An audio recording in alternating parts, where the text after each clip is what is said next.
Abordons maintenant l'aspect géologique du site. Quelle est l'origine de cette colline et depuis quand se trouve-t-elle ainsi avec son lac? Pourquoi y a-t-il autant de roches différentes sur un si petit territoire? Comment se fait-il que l'on trouve des micro-organismes marins dans ces roches alors qu'on est si loin des mers?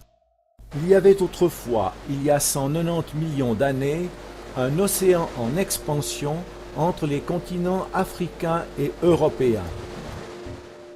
Dès 120 millions d'années avant Jésus-Christ, on assiste peu à peu à un rapprochement de la plaque africaine.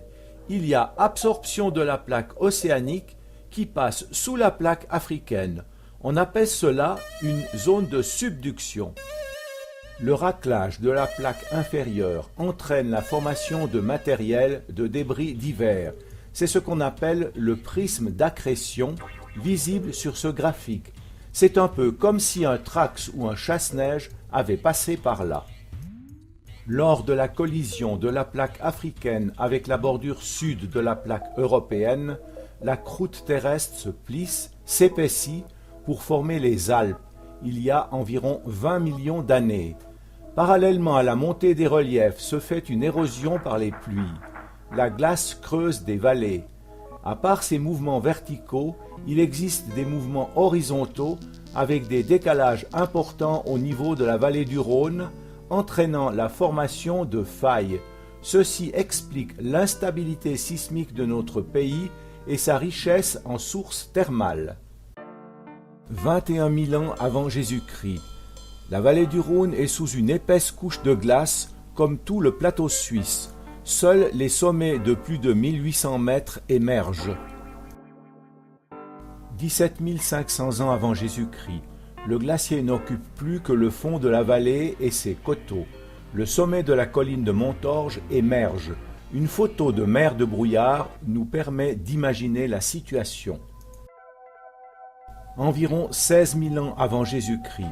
Le glacier n'occupe plus du site de Montorge que la cuvette au nord de la colline. Lorsque ce mini-glacier a fondu, peut-être en abandonnant ses dépôts morainiques sur ses bords, les jeux sont faits. Le lac est constitué, son lit est parcouru de failles qui permettront encore son approfondissement. Ce graphique revient plus précisément sur la situation de Montorge. Les flèches noires indiquent les mouvements des deux plaques tectoniques européennes et africaines. Les flèches jaunes, les mouvements superficiels, en particulier ceux de la zone alpine, et les flèches rouges, ceux de la ligne Rhône-Simplon.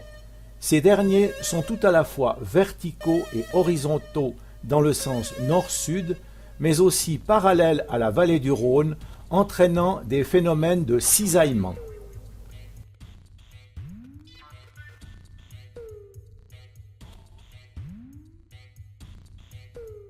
Les flysch sont des compositions de couches argileuses, molles et friables, ici en gris, alternées avec des couches de calcaire qui conservent leur relief, ici en jaune.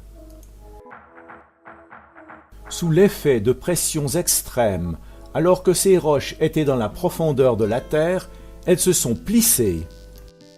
Ici, au chemin des Amandiers, de gros rochers ont été embarqués dans la matrice des flysch lors de la migration de ces derniers.